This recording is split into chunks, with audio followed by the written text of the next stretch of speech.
네, 안녕하세요. 김영로 TV의 날짜 이야기입니다. 오늘은 11월 17일이 되겠습니다. 11월 17일은 사실은 을사조약이 체결된 날이죠.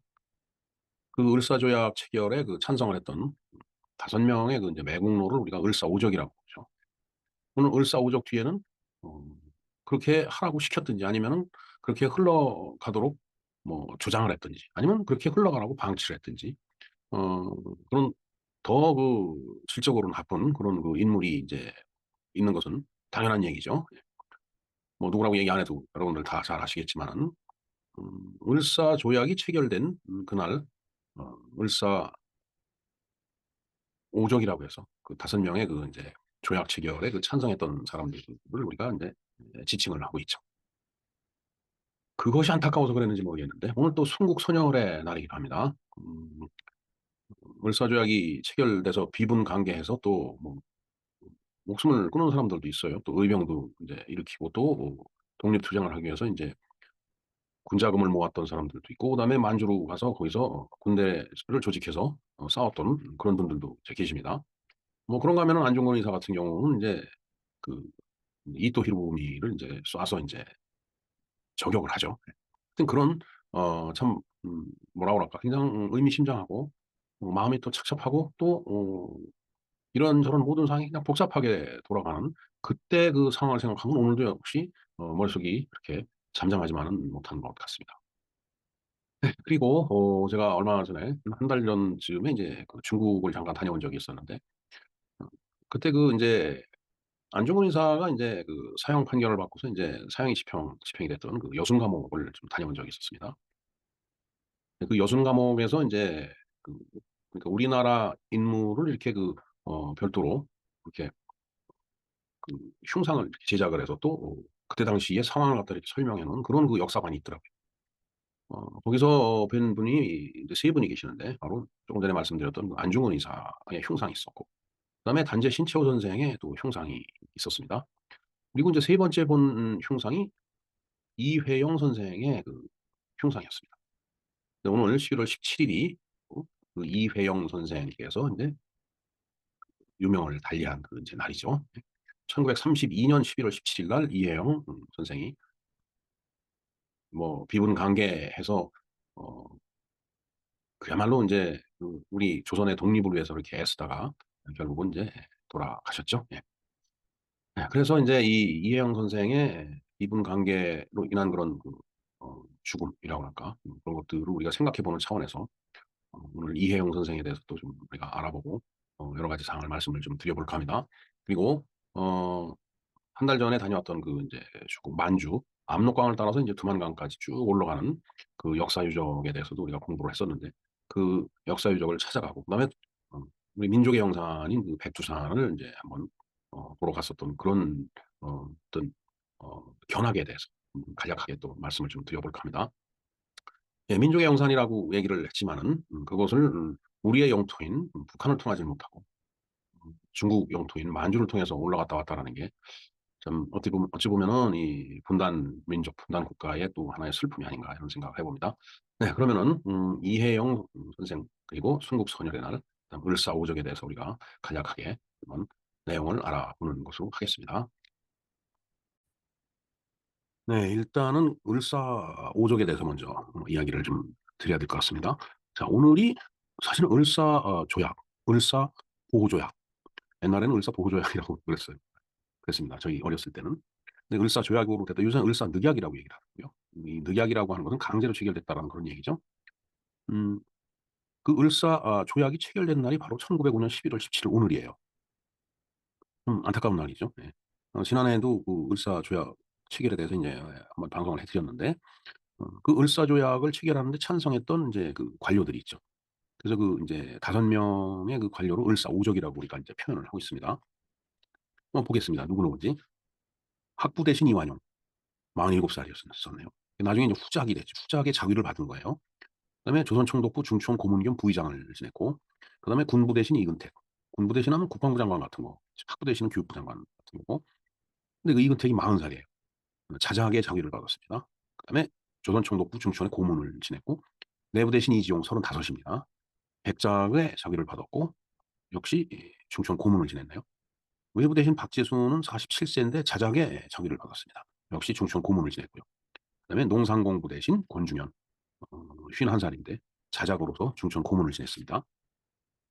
자, 당시 대신 중에 수상격인 참정 대신 한규솔과 탁지부 대신 김영기, 그다음에 법부 대신 이하영은 조약에 반대를 했고 국내부 대신 김재극은 조약 체결과 직접 관계가 없다라고 이렇게 돼 있습니다. 그래서 저 사람들은 그 이제 이 을사오적이라는 그 5명의 범주 안에 이제 들어가지 않게 된 거다라는 얘기예요. 조약이 체결되자 이에 반대했던 한규솔은 일본의 강압으로 물러나고 조약에 조인한 외부 대신 박재순이 참정 대신이 되었다라고 돼 있습니다. 외부 대신이 이제 승진한 거네요. 말하자면은. 그다음에 이하영은 초기에 반대 의견을 곧 뒤집은 뒤에 조약 체결 과정에서 박재순보다 더 맹렬한 활약을 하였으나 처음에 반대한 사실 때문에 을사오적에서는 빠졌다라고 돼 있습니다. 이하영은 이제 그렇다는 얘기네요. 글쎄요, 참. 어, 하여튼 우리가 을사오적이라는 것도 이제 후세 사람이 만들어낸 거죠. 5명의 관료가 어, 을사 조약을 체결하는데 아주 적극적으로 찬성 내지는 아주 암묵적으로 찬성 지지를 했다. 이제 이런 이제 뜻이 되겠습니다. 자, 을사오적은 매국노의 대명사로 이후 숱한 암살 위협에 시달렸다. 나철과 오기오가 오적 암살단을 구성한 바도 있고, 그다음에 기산도, 전덕기도 각각 을사오적 처단 계획을 세웠으나 실패를 했다라고 하네요. 그러니까 기산도와 전덕기라는 그 사람도 이제 저런 그 이제 처단 계획을 세웠던 거다라는 얘기죠. 그다음에 이제 을사오적의 대표격인 이완용. 우리가 을사오적 제일 먼저 떠오르는 이름이 바로 이완용이죠. 그다음에 1909년 12월 22일 날 이재명에게 칼을 맞았다라고 되어 있습니다. 지금 그 어, 칼침을 놓은 사람 이름이 또 아주 묘하네요. 물론 그 이름을 읽고 싶지가 않은데. 자, 어찌됐든 그래서 이제 이 을사오적은 이제 이제 근래 들어서 친일파 명단에 이제 수록이 된 거예요. 2002년에 민족 정기를 세우는 국회의원 모임과 광복회가 공동 발표한 친일파 708명 명단에 수록이 됐고 2008년에 민족문제연구소가 발표한 친일 인명사전 수록에 그, 그 수록 예정자에도 명단에 이제 선정이 됐다라는 거죠. 2006년에 친일 반민족 행위 진상의 김동주가 발표한 친일 반민족 행위 106인에도 들어있고 2007년에 친일 반민족 행위 195인 명단에도 이제 들어있다라는 얘기가 있습니다. 네, 뭐 일단은 뭐 어느 경우든 을사오적이 라는 그 입장에서는 친일파 명단에 들어가지 않을 수가 없겠죠. 그건 그렇습니다. 근데 이제 저렇게 여러 가지 그 이제 친일파 명단 뭐 이런 그 이제 수록 작업을 했는데 사실 하나 안타까운 것은 이런 것들이 마치 좌우의 그 이념 대립의 한 도구로 사용되는 것 같아서 조금 안타까운 면이 있어요. 하여튼 이 친일파로 그 이제 분류가 된 을사오적 앞에서 그 알아본 그 5명이 결국은 이제 1910년에 경술국치를 당할 때도 역시 상당한 역할을 했다. 뭐 그럴 수는 없겠죠. 네. 참 지금 이모티콘이 이제 화가 잔뜩 나갖고 이제 화를 내고 있습니다. 그런데 물론 이 사람들이 뭐 결코 잘한 일 아니죠. 근데 을사오적 그 위에 저 관료들 위에 누가 있었느냐 이거죠. 고종이 있었습니다. 고종이라고 하는 입장은 그 당시에 이제 왕역 더군다나 대한제국에서 이제 황제라는 그 호칭을 이제 본인이 이제 스스로 이제 갖고 있었는데 글쎄요 한 나라가 넘어가는데 최고 그 실권자이면서 책임자인 고종의 승낙 없이 이 사람들이 이런 일을 했을까요? 우리가 근래 들어서도 이 대통령이라는 입장에 있는 사람들이 이렇게 다니면서 뭔가 외국하고 여러 가지 그 이제 협의도 하고 협정도 맺고 조약도 체결하고 이제 그렇게 하는데 어, 그 사람들이 과연 그 최고 책임자의 그 승인 없이 밑에 관료들이 그렇게 사인을 하겠느냐라는 얘기예요. 예를 들어서 뭐 요즘 그 말이 되는 9.19 합의 그거 국방부 장관이 사인한 겁니다. 근데 그게 국방부 장관이 단독으로 독단적으로 그렇게 했느냐? 그건 아니거든요. 그에 따라서 우리 을사오적 저 사람들이 결코 잘한 일은 못 되죠. 저 사람들을 우리가 비난하고 단죄하고 하는 건 맞는데 그러나 그 뒤에 있었던 그 고종에 대해서는 우리가 아무런 얘기를 안 하고 있어요. 이 역사가 왜곡되고 있는 그 현장이라고 저는 보고 있습니다. 어, 과연 나라가 다른 그 나라 손으로 넘어가는데 최고 책임자인 사람은 아무런 책임이 없다. 마치 이 고종은 그냥 거부하려고 몸부림치다가 저 을사오적 5놈 때문에 이 세상이 이렇게 바뀌었다. 이렇게 얘기하는 거는 논리적으로도 설득력이 없다라는 이제 그런 말씀을 제가 드리고 싶은 겁니다. 어, 따라서 우리의 그 근세사를 보면서 과연 나라가 망했는데 1910년에 나라가 망했는데 그 나라가 망한 원인이 과연 어디 있는지 그건 다시 살펴볼 필요가 있는 거예요. 그리고 나라가 망했는데 최고 책임자가 아무런 책임이 없다. 그건 말도 안 되는 얘기죠. 이게 100년 전이 아니라 지금으로 놓고 얘기를 해도 그렇다는 얘기예요. 나라가 망했어요, 지금. 대한민국이 다시 망했습니다. 그 누구 책임이에요? 최고 책임자의 일차적인 책임이 있죠.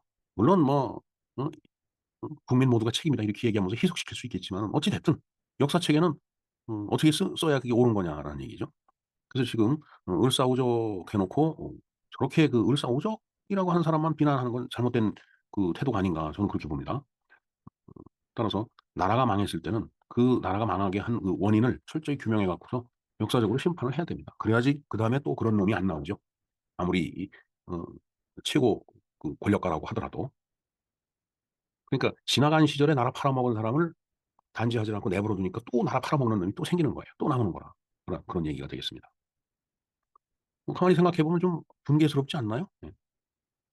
자 그래서 인제 그런 의미에서 인제 오늘이 또 순국선열의 날입니다. 이거 참 나라가 인제 나라를 팔아먹은 을사오 조약이 체결된 날 그날을 우리가 잊지 말자라고 해 갖고 또 순국선열의 날로 이렇게 정했다라고 지금 그렇게 인제 이야기를 하고 있죠. 예. 이게 지난해에 인제 방송을 해 드렸는데 링크를 걸어 놓을 테니까 뭐 참조를 좀 해 주시기 바랍니다.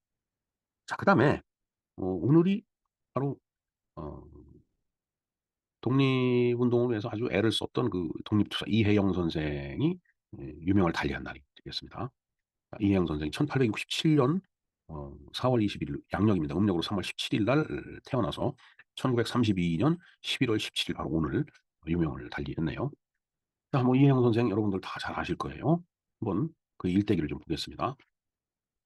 조선의 교육자고 사상가이면서 일제시대 때는 아나키스트 계열의 독립운동가였다. 자 아나키스트라고 하는 것은 이제 무정부주의를 얘기하는 거죠. 어떻게 보면은 굉장히 좀 위태위태하다라고 할까? 그런 이념이 아닐까 인제 이런 생각을 저는 개인적으로 하게 됩니다. 그다음에 인제 학교에서 교편을 잡고서 신민의 창립 멤버로도 가담을 했고요.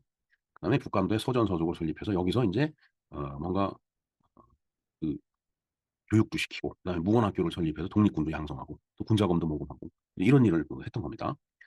신학무관학교가 결국 일제 탄압으로 인제 실패를 했는데 이제 그 이후에 상하이로 가서 인제 이혜영 선생이 아나키즘 사상이 이제 심취하게 됐다라는 그런 역사가 우리에게 있습니다. 예 뭐 여기 뭐 1, 2, 3, 4 있는데 그냥 참고를 좀 해 주시고요.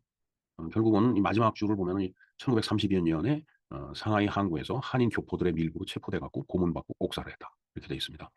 참 진짜 슬픈 얘기죠. 한인 교포가 밀고를 했다라는 게. 그래서 1962 년에 건국 공로훈장 독립장이 추서가 됐습니다. 그다음에 경주 이씨 백사공파로 영의정을 지낸 오성 이항복의 10대 손이다라는 얘기죠. 지금 이혜영 선생이. 자는 성원, 아호는 우당, 종교는 감리교, 실형제 중 넷째 아들이며 초대 부통령을 지낸 이시영의 형이다. 그다음에 해공 신익희와는 사돈간이고 그 후손들로 정치인 이종찬과 이종걸이 이제 손자가 되겠습니다. 네, 좀 그렇습니다. 사실은. 근데 여기 이제 보면은 이제 해공, 신익희, 그다음에 우당, 이혜영 이렇게 인제 얘기를 하죠. 그래서 어 그 음 그러니까 일공화국 때를 배경으로 한 드라마 같은 것을 보면은 인제 이 정치인들이 서로 호를 부르죠. "오 해공." 뭐 인제 신익희 선생 보고 그렇게 인제 얘기를 하잖아요. 요즘은 이제 호를 인제 부르는 일이 거의 없는데 저도 호가 있습니다. 제 호는 소원입니다, 소원. 일단 그건 뭐 나중 얘기고요. 일단 이혜영 선생의 생애를 보겠습니다. 우당 이혜영은 한성배 명문가 태생으로 아버지는 이족 판서를 지낸 이유승이다. 예, 아주 쟁쟁한 집안의 후손이라고 보면 되겠습니다. 그다음에 육형제라는 얘기고요. 그다음에 세 번째 보면은 고종 32 년인 1896 년에 항일 의병의 자금 조달을 위해서 개성 인근 풍덕 지방의 삼포 농장을 경영하기 시작을 했다. 그다음에 거기서 나오는 수익금으로 의병들에게 자금을 후원했다라는 얘기죠. 그다음 1906 년에 아버지 이우승이 사망하자 그는 집안의 노비들을 모두 면천 해방시켰다. 이거 굉장히 중요하죠. 네, 우리가 노예 해방의 날에 대해서 지난 음 11월 1일 날 그때 이제 말씀을 이제 드렸는데 다 인제 그런 일환이에요. 이 개화 사상을 가진 사람들이 인제 이 노비라고 하는 것은 비인간적인 제도니까 다 면천시키고 해방을 시켜주자. 이런 지식인들 층에서 인제 그런 운동이 일어났었던 거죠. 유년기에는 이제 한학을 배웠지만 나중에 인제 개화 사상을 접하면서 기독교인이 됐다라는 얘기고요. 그다음에 만주 간도 용정촌에 서전서족을 설립해서 거기서 인제 많은 교육 사업을 인제 실천했던 그런 인제 훌륭한 분이죠. 예. 그다음에 독립협회 만민공동회 장원학교 및 공옥학교를 설립해서 계몽운동을 인제 전개를 그다음에 을사조약이 체결되자 조약을 철회시키고 무효화 운동을 전개하였으나 실패하였고 어 국왕이 묵인해서 체결된 조약이 그게 뭐 무효화가 되겠어요? 나중에 저걸 무효화라고 선언한 것은 1964 년에 한일 협정을 하면서 인제 그 어 실질적인 그 이제 문서 위에서 무효라고 이제 얘기를 했죠. 그러나 말은 무효하지만은 사실 뭐 지나간 시간 속에 각인되어 있는 그 역사가 어디로 가는 건 아니죠. 그 역사는 아무리 지우려고 해도 지워지지 않는 겁니다. 그 비참하고 더러운 역사지만 거기서 교훈을 찾아내야지 정말 그 생각하기 싫고 더럽다라고 해서 그걸 없던 걸로 하면은 그다음에 그런 역사가 또다시 반복이 되는 그런 인제 문제가 있다라는 걸 우리가 다 알아야 될 것 같습니다. 자 그다음에 뭐 을사오적 암살도 모의를 했으나 인제 실패를 했고요. 뭐 권력가들 주변에는 또 무력이 항상 그 이제 보호를 하기 때문에 음 그들을 암살을 하고 단죄한다라는 게 이게 쉽지는 않죠, 현실적으로. 1907 년에 안창호, 신채호, 윤치호 등과 함께 비밀열사 조직인 신민회를 결성 조직하여 중앙위원회에 취임하고 교육, 계몽, 강연 활동을 이제 했다라고 되어 있습니다. 예. 독립운동에 대해서 인제 이렇게 설명이 되어 있습니다. 사실 앞에 그 말씀드린 내용 중에 이 내용이 다 들어 있어요. 다 들어 있는데 이걸 연대별로 다 다시 이렇게 쭉 정리를 해 놓은 겁니다. 1906년 서전 서숙을 세웠다라는 거. 그다음에 1907 년에 헤이그에서 열린 만국 평화회의에 밀사를 파견해서 건의를 인제 했었고 그러나 인제 헤이그 이 밀사들이 결국은 인제 임무 수행을 못 하죠. 그 실패로 일제 간섭으로부터 서전 소속이 또 폐교를 당했다라는 얘기예요. 1908 년에 이상설과 운동방책을 협의해서 이상설은 국외 또 이혜영 선생 본인은 인제 국내 이렇게 담당해서 교육 진흥 운동을 했다라는 그다음에 1909 년에 인제 만주에 독립운동 기지를 건설하자라고 결의를 한 거죠. 그리고 1910 년에 인제 경술국치가 인제 일어나니까 만주로 망명을 해서 길림 지역에서 인제 독립운동을 그 이제 했던 거죠. 그리고 1911 년에 용정의 최초의 제만주 한인 자치기관인 경학사를 인제 조직을 했다라고 되어 있습니다. 그리고 인제 이 신흥무관학교를 인제 설립을 했다라고 했는데 지금 연대별로 쭉 무슨 일을 했는지 이렇게 정리가 돼 있습니다. 1912 년에 인제 신흥강습소를 인제 설립을 해서 쭉 인제 운영을 하고 하지만 자금이라는 게 인제 필요하죠. 저런 걸 운영하려고 하다 보면 돈이 있어야 되잖아요. 그러니까 인제 그 돈을 또 모금하기 위해서 또 국내로 잠입하고 나갔다 들어갔다 뭐 계속 이렇게 어려운 생활을 하면서 그 군자금 모집에 인제 전력을 했는데 이제 그러다 보니까 개인적인 삶이나 가족의 삶은 그냥 어려워질 수밖에 없었다라는 게 우리 역사의 그 한 면을 장식을 하고 있는 거죠. 안타까운 얘기입니다 사실은. 자 그다음에 인제 임시의정원 의원이 됐습니다. 1919년 4월 달에 상해 임시정부가 인제 수립이 인제 되죠. 어 처음에는 임시정부 수립에 반대하는 입장을 인제 내놨습니다. 이유는 임시정부 내 지위를 놓고 서로 다투거나 일어날 분쟁 때문에 인제 그런 거죠. 네 그럼에도 불구하고 동생 이시영과 함께 의원으로 인제 참가를 했습니다. 글쎄요. 인제 저런 얘기를 보면 역시 아나키스트적인 그런 그 이 뭐가 있었다라고 인제 보여집니다. 권력을 놓고 서로 다투고 뭐 또 분쟁이 일어나고 하는 걸 갖다 인제 배제하려고 노력했다라는 게. 그다음에 인제 1921 년에 인제 이혜영 선생이 예상한 대로 임정은 또 내분이 인제 일어났고 그다음에 신채호 선생이 인제 단재 신채호 선생이 인제 그 조정 역할을 담당을 했는데 인제 이때부터 일본의 유명한 아나키스트 오스기 사카하의 저술을 읽고서 아나키즘에 인제 심취하기 시작을 인제 했다라고 되어 있습니다. 그리고 1923 년에도 중국에서 토지를 매입해 갖고 그 한중 합작의 이상농촌인 양도촌 건설을 인제 추진을 했으나 결과는 인제 실패였다. 그런 얘기가 있습니다. 뭐 일단은 아나키스트의 그런 그 생각을 하고 있었기 때문에 인제 임정을 탈퇴하고 아나키즘 활동을 인제 하게 되는 거죠. 1924 년, 25년, 27년 뭐 이렇게 인제 시간은 인제 흘러갑니다. 1927 년을 볼까요? 김자진 장군은 철저한 대종교 신자이자 민족주의자이므로 아나키즘에 전적으로 동의하지는 않았지만 아나키스트들에 대해서 매우 호의적인 태도를 갖고 있었다. 예. 김자진 장군이 그랬다는 얘기죠. 그리고 이회영 선생은 이 아나키즘에 인제 이렇게 심취해 있었던 그런 인제 인물이었던 거죠. 그다음에 1928 년에 인제 아나키즘을 전파하기 인제 시작을 했다. 그다음에 1931 년에 그 아나키스트의 독립운동 단체인 항일 구국연맹을 결성을 하고 의장으로 인제 취임을 이제 했습니다. 그다음에 1931 년에 인제 비밀 행동 조직인 흑색 공포단을 또 조직을 해 갖고 이제 지휘를 했고요. 그다음에 1932 년에 보면은 천진에 있는 일본 영사관에 탄을 인제 투척을 해서 영사관 건물을 인제 일부 파괴한 이제 그런 그 일도 있었습니다. 그러나 결국은 1932년 11월 조선인들이 제보와 이 참 안타까운 얘기죠. 같은 인제 동족이 인제 제보를 한 거예요.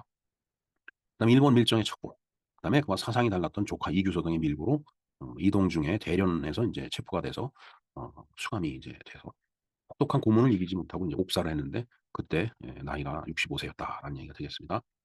1932년에 그 뭐 하여튼 여러 가지 설이 있으나 11월 17일에 일제가 여순 감옥에서 재판도 거치지 않고 이혜영 선생을 교수형에 처해했다고 이렇게 기록에 이제 남아 있습니다. 그래서 결국 그 이규소 인제 이규소가 밀고를 했기 때문에 더군다나 조카인데 연충렬 등 3 명과 함께 백정기에게 인제 그 암살을 이제 당한 거죠. 그러니까 참 이게 얼마나 비극이에요.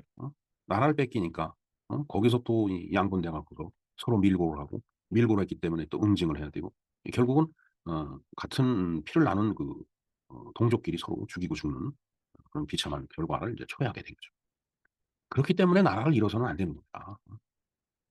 세상에 나라를 잃었는데 그 책임을 행정 관료한테 묻는 그런 역사가 이 세상에 어디 있어요? 말도 안 되는 얘기입니다. 음. 지금 나라가 망했어요. 그런데 그게 국방부 장관 책임이다. 아니면은 뭐 교육부 장관 책임이다. 이게 말이 됩니까? 나라는 최고 통수권자 나라를 잃으면 최고 통수권자 책임이에요. 그걸 자꾸 회피하는 게 저는 이상해요. 이해가 되질 않습니다. 자 어찌 됐든 그 후에 더군다나 이제 6.25 사변 이후로 인제 시간이 흘러가네요. 1966 년에 인제 그 부인인 한산희 씨가 인제 이은숙 씨네요, 그 부인이. 그래서 인제 그 일대기를 인제 탈고를 해서 1975 년에 서간도 시종기라는 것을 인제 출간을 하게 됩니다. 근데 여기에 보면은 독립운동사 일면을 상당히 주체적인 입장에서 기록을 했는데 사료로서 가치가 굉장히 훌륭한 그런 인제 사서라고 이렇게 이제 평가가 되고 있는 거죠. 더군다나 양반집 부인이 인제 어 얼마나 교양이 있겠어요. 그리고 의지도 굳을 테고. 이제 그런 교양과 의지를 갖고 그 이혜영 선생이 추구해 왔던 어떤 독립운동 그걸 절실하게 묘사한 이 문학 작품으로 지금 서간도 시정기가 평가를 받고 있다라는 그런 얘기가 되겠습니다. 그래서 일조각에서 수여하는 월봉 저작상을 인제 받은 바가 있다고 합니다. 네. 자 그래서 이 이혜영 선생에 대해서 이렇게 썸네일을 띄웠는데 이게 인제 이혜영 선생의 인제 인제 사진이네요. 네. 요 이혜영 선생 자료를 제가 링크를 이제 걸어 놓겠습니다. 자 그런데 인제 제가 지난 10월 초에 한국환경체육청소년 연맹 한국환경체육청소년 연맹입니다. 이게 좀 바꿔 제가 썼네요. 거기서 인제 주최를 해서 한중 청소년 스포츠 문화교류 행사가 있었습니다. 그래서 인제 대련으로 인제 들어가서 거기서 인제 저희들이 인제 여순 감옥으로 인제 이동을 했어요. 그래서 여순 감옥을 견학을 했는데 그때 정말 그 여순 감옥에서 거기 인제 여순 감옥이 안중근 의사도 인제 여순 감옥에서 인제 순국을 하셨잖아요. 음 근데 그 여순 감옥에서 한국 독립투사만을 위해서 이렇게 별도의 관람실을 인제 만들어 놨더라고요. 거기서 저희들이 이혜영 선생과 그다음에 우당 이혜영 선생이죠. 그다음에 단재 신채호 선생 그리고 안중근 의사를 거기서 만나 봤습니다. 그래서 인제 한국체육 환경체육청소년 연맹에서 인제 이 한중 청소년 스포츠 문화교류 행사에 대해서 이렇게 기사가 난 게 있습니다. 또 보도가 된 건데 제가 링크를 걸어 놓겠습니다. 자 그러면서 이제 여순 감옥을 보고 거기에 인제 거기에서 만날 수 있었던 독립투사 세 분에 대해서 우리가 잠깐 좀 생각을 해볼 필요가 있다 싶어 갖고 제가 그때 찍은 사진을 좀 여기다 올려 놨습니다. 자 이게 바로 여순 감옥의 인제 본관이라고 할까요? 딱 들어서면은 인제 저 건물이 인제 눈앞에 딱 나타나죠. 여기서 직무를 받겠죠. 이 감옥에 관리하는 교도관들이. 그리고 그 뒤에 펼쳐진 것이 바로 인제 이 여성 감옥인데 우리가 서대문 형무소를 가 봐도 인제 이런 뭐 조감도는 아니고 이게 모형으로 이렇게 만들어 놓은 게 있는데 여기서도 이런 모형을 만들어 놨더라고요. 그래서 여러 건물들이 있습니다. 그래서 이 건물이 뭐 체포 구금한 사람들을 가두는 그런 인제 작은 방도 있고 그다음에 사형장도 있고 고문실도 있고 뭐 별의별 것들이 다 있었는데 그것들을 이렇게 지나가면서 한 번씩 쭉 훑어봤습니다. 이 사진이 쪼끔 아래로 길어서 그런데 이게 인제 그 방 안을 찍은 거예요. 물론 뭐 들어갈 수는 없습니다. 서대문 형무소에 가면은 체험실 해 갖고 이렇게 잠깐 들어가 있을 데가 있는 것 같았는데 여기서는 그런 건 못 봤습니다. 이 안에 보면 이게 인제 이 통이 있죠. 이 통이 뭐 음 무슨 뭐 대소변을 처리하는 그런 통이었다라고 보여지던데 하여튼 요런 조그만 방에 여러 명이 이렇게 수감이 돼 있었던 거예요. 이건 고문실입니다. 고문실. 이게 뭐 여러 가지 인제 참 족쇄도 있고 쇠스랑도 있고 음 이게 체인도 있고 말이죠. 이게 뭐 고문 도구도 있고 그렇습니다. 그리고 이게 사람을 여기다 인제 이렇게 묶어 놓는 거죠, 여기다. 그리고서 인제 이 고문 여러 가지 툴을 이용해 갖고 인제 사람을 고문을 했던 거예요. 자 그리고 이것은 인제 사형대입니다, 사형대. 그러니까 이 밧줄이 있는데 여기서 인제 이렇게 목에 걸고 있다가 밑에 이 마루가 빠지면 이제 밑으로 이제 떨어지면 이제 숨이 끊어지게 되죠. 서대문 형무소도 이렇게 돼 있습니다. 지금 가서 보니까. 그렇게 인제 그 사형수가 떨어지면은 이 통에다가 통 속으로 들어가게 되는 거라고 하더라고요. 참 참 음 그럼 인제 이 통을 들고 나오는 거죠 인제. 그리고 들고 나와서 이렇게 인제 야산에다가 이렇게 이 일본 군이 감시하는데 이렇게 인제 파묻은 거예요. 그 인제 저 통에서 시신을 꺼내서 파묻다가 보니까 인제 일이 힘들고 그러니까 나중에 이게 통째로 다 묻어 버렸다고 하더라고요. 이게 그 통째로 묻은 것들이 흙 속에 땅 속에 파묻혀 있다가 이게 이때 발굴이 된 거예요. 그래서 인제 이런 것들이 발견이 된 거고 그 통 속에 요런 상태로 들어가겠죠, 통 속으로 사람이. 응? 그러니까 요 상태로 인제 그 속에서 인제 사람이 인제 시신이 인제 부패가 돼 갖고 이제 뼈만 남은 거죠. 요런 상태로 그 뼈가 발견된 게 상당히 많이 있다고 그러더라고요. 이렇게 인제 사람을 잔인하게 관리하고 그다음에 사형을 시키고 매장을 하고 했다라는 그 역사적인 그 인제 어떤 사실을 갖다 보여주기 위해서 이런 것들을 이렇게 전시를 해 놨었습니다. 예. 그런데 인제 어떤 특정한 방을 들어갔는데 거기에 인제 한국 독립투사들만 이렇게 모셔 놓은 그 방이었습니다. 바로 이분이 이혜영 선생입니다. 예. 이혜영 선생이죠. 1867 년에서 1932 년까지로 돼 있습니다.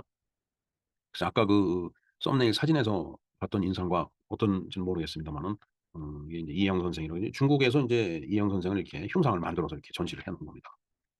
그리고서 인제 그 앞에 인제 이분이 계시는데 이분이 단재 신채호 선생이죠. 예. 역사가죠. 네.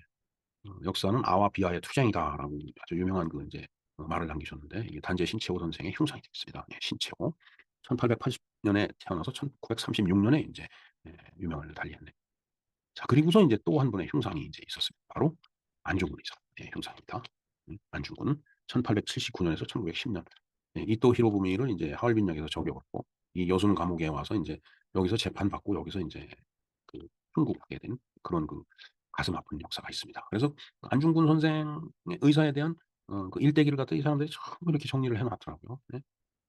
그래서 참 그래도 이런 어 그 침략을 해 오는 일본 사람들을 향해 갖고 저항을 하고 투쟁을 하고 했던 그런 한국 사람들의 어떤 어 정신을 갖다 기리기 위해서 사실 중국 사람들은 그렇게 저항을 안 한 모양이더라고요.